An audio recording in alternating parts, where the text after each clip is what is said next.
Assalamualaikum warahmatullahi wabarakatuh. Perkenalkan, nama saya Dwi Aulia Piranti dengan NIM 210306053 dari PTNB Prodi Peternakan Fakultas Pertanian Universitas Sumatera Utara. Kali ini saya akan membuat video untuk memenuhi tugas mata kuliah biokimia yang dibimbing oleh Ibu Tati Vidianasari SPTMP. Di sini saya akan menjelaskan mengenai mineral, selanjutnya ada vitamin, dan yang terakhir itu menguji vitamin pada bahan makanan dan juga pakan ternak. Nah, pada bagian pertama saya akan menjelaskan pengertian dan fungsi mineral secara umum pada tubuh ternak. Mineral adalah salah satu komponen nutrisi yang memiliki peran penting dalam pertumbuhan, kesehatan, produksi, reproduksi, serta kekebalan tubuh ternak. Berdasarkan jumlah yang dibutuhkan ternak, mineral terbagi menjadi mineral makro dan juga mineral mikro. Fungsi umum mineral adalah yang pertama membentuk bagian dari kerangka gigi serta hemoglobin. Yang kedua mempertahankan keseimbangan asam basa yang tepat dalam cairan tubuh. Yang ketiga mempertahankan tekanan osmotik seluler. Yang keempat mempertahankan keasaman yang tepat dari kitab pencernaan seperti magnesium, zinc, dan juga kalsium. Yang kelima mencegah kekejangan. Yang keenam mempertahankan kontraksi yang tepat dari urat daging. Yang ketujuh ada hubungannya dengan fungsi vitamin dalam pembentukan tulang. Mineral tersebut harus disediakan dalam jumlah yang cukup dan perbandingannya tepat. Soal yang kedua yaitu menjelaskan fungsi mineral makro dan juga mikro pada ternak. Fungsi mineral makro untuk membentuk komponen organ di dalam tubuh. Yang pertama ada mineral Ca atau kalsium yang berfungsi dalam pembentukan tulang dan gigi, pembentukan darah, serta kontraksi urat daging. 12% terdapat di dalam air susu. Yang kedua, mineral P atau fosfor yang berfungsi sebagai metabolisme energi, bagian dari DNA dan juga RNA. 0,09% terdapat di dalam air susu. Yang ketiga, mineral Na atau natrium yang fungsinya sebagai keseimbangan asam basa, osmoregulasi, serta transisi syaraf. Yang keempat, mineral Cl atau klorida yang fungsinya sebagai keseimbangan asam basa, osmoregulasi, serta sekresi cairan. Yang kelima, mineral K atau kalium. Fungsinya sebagai keseimbangan asam basa, osmoregulasi, eksitasi syaraf dan juga otot, serta aktivator enzim. Yang keenam, mineral Mg atau magnesium, yang fungsinya sebagai pembentukan tulang, aktivator enzim untuk metabolisme karbohidrat dan juga lipid. Yang ketujuh ada sulfur mineral yang berfungsi menjadi komponen penting untuk tulang rawan, menghasilkan insulin dan berperan sebagai antikoagulan. Sedangkan fungsi mineral mikro pada ternak yaitu yang pertama ada mineral zinc yang berfungsi sebagai komponen dan aktivator enzim dan penyembuhan luka. Yang kedua, mineral ferrum fungsinya sebagai pembentukan hemoglobin bagian dari sistem enzim. Yang ketiga, mineral kapron yang fungsinya sebagai pembentukan hemoglobin, pigmen, serta koenzim. Yang keempat, mineral iodin fungsinya sebagai konstituen hormon tiroid serta pembentukan hormon tiroxin. Yang kelima, mineral sulfur fungsinya sebagai pembentukan sintesis protein mikroba, otot, dan asam-asam lemak. Yang keenam, kobalt yang fungsinya bagian dari vitamin B12 untuk pertumbuhan mikroba rumen. Yang ketujuh, mineral fluorid yang fungsinya sebagai esensial untuk hewan-hewan laboratorium. Yang kedelapan, mineral selenium fungsinya berasosiasi dengan vitamin E serta sistem imunitas. Dan yang terakhir, molybdenum fungsinya untuk oksidasi sulfin. Nah, selanjutnya saya akan menjelaskan mengenai vitamin. Soal yang pertama yaitu menjelaskan pengertian vitamin. Vitamin adalah substansi organik yang dibutuhkan oleh ternak dalam jumlah yang sangat sedikit yang berguna untuk mengatur berbagai proses dalam tubuh agar berjalan normal, termasuk kesehatan, pertumbuhan, dan reproduksi. Yang kedua yaitu menjelaskan sifat-sifat umum dari vitamin. Berdasarkan kelarutannya, vitamin dibagi menjadi dua, yaitu yang pertama vitamin larut dalam lemak seperti vitamin A, D, E, dan K. Yang kedua vitamin larut dalam air seperti vitamin B dan juga C.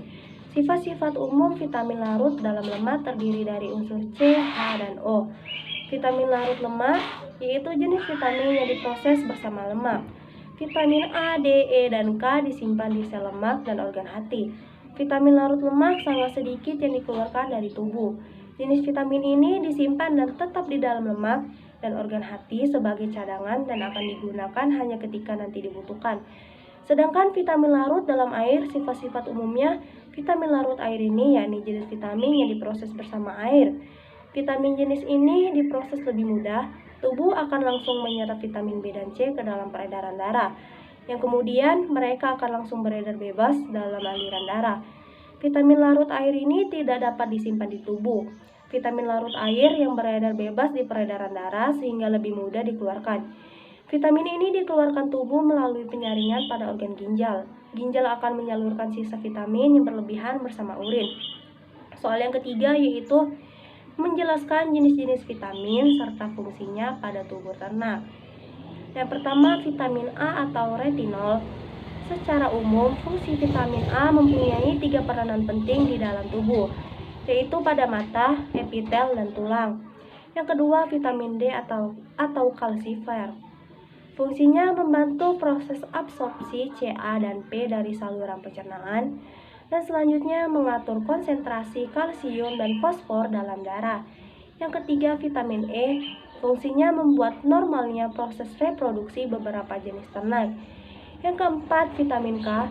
Fungsinya diperlukan dalam proses pembekuan darah, khususnya diperlukan dalam sintesis protombin di dalam hati, karena protombin bersama tromboplastin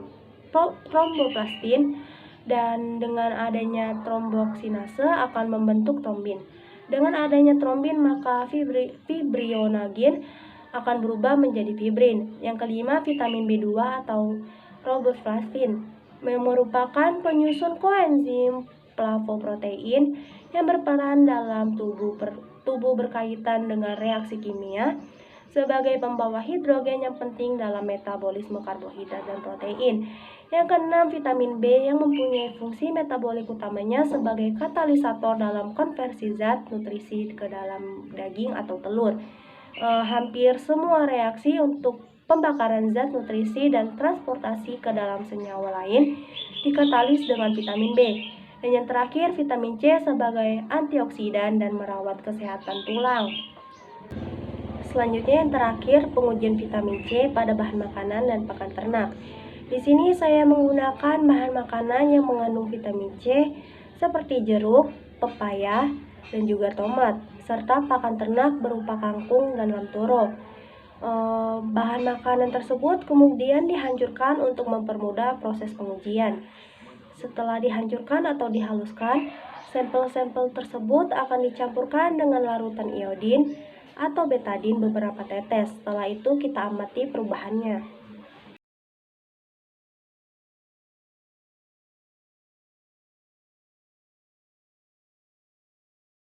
Yang pertama yaitu pada jeruk. Larutkan cairan jeruk pada larutan iodin 3 tetes. Kemudian kita amati apa yang terjadi, diaduk dan kita tunggu beberapa saat.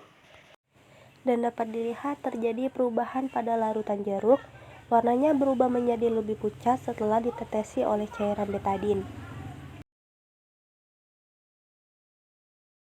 Lakukan hal yang sama seperti pada jeruk. Masukkan larutan tomat 3 tetes pada cairan iodin, kemudian diaduk, lalu kita amati apa yang terjadi. Dan dapat dilihat terjadi perubahan pada tomat yang telah diteteskan oleh cairan betadin, warnanya berubah menjadi lebih pucat. Lakukan hal yang sama. Di sini saya menggunakan pepaya. Teteskan 3 tetes pepaya pada larutan iodin, lalu amati apa yang terjadi. Dan dapat dilihat terjadi perubahan warna pada pepaya. Pepaya tersebut warnanya menjadi memudar setelah dimasukkan oleh larutan betadin. Lalu selanjutnya pada kangkung, lakukan hal yang sama, yaitu masukkan 3 tetes cairan kangkung ke dalam larutan betadin, kemudian diaduk, lalu kita amati apa yang terjadi. Dan dapat kita lihat terjadi perubahan warna pada kangkung tersebut. Kangkung yang telah dicampurkan dengan larutan iodin, warnanya berubah menjadi lebih pucat dari warna sebelumnya. Dan yang terakhir, Lakukan hal yang sama pada larutan lamtoro, masukkan 3 tetes larutan lamtoro ke dalam larutan betadin, lalu kita amati apa yang terjadi. Terjadi perubahan warna pada larutan lamtoro yang telah dicampurkan dengan larutan iodin. Warnanya lebih memudar daripada warna sebelumnya. Betadin yang digunakan untuk menutup luka pada kulit merupakan larutan yang banyak mengandung ion iodin. Bila dalam larutan betadin dimasukkan ke dalam vitamin C, maka akan terjadi reaksi antara asam askorbat dan ion iodin. Akibatnya iodin akan terlarut, yang kemudian akan hilang dari air dan warna air akan menjadi bening. Sifat ini dimanfaatkan untuk menjernihkan air dalam instalasi air minum, di mana iodin digunakan untuk membunuh bakteri, virus, dan jamur dengan dimasukkan ke dalam asam askorbat. Yang kemudian iodin akan dinetralkan bau, warna, dan rasanya, dan air dapat dikonsumsi oleh manusia. Sekian penjelasan dari saya, lebih dan kurangnya saya mohon maaf. Saya sudahi. Assalamualaikum warahmatullahi wabarakatuh.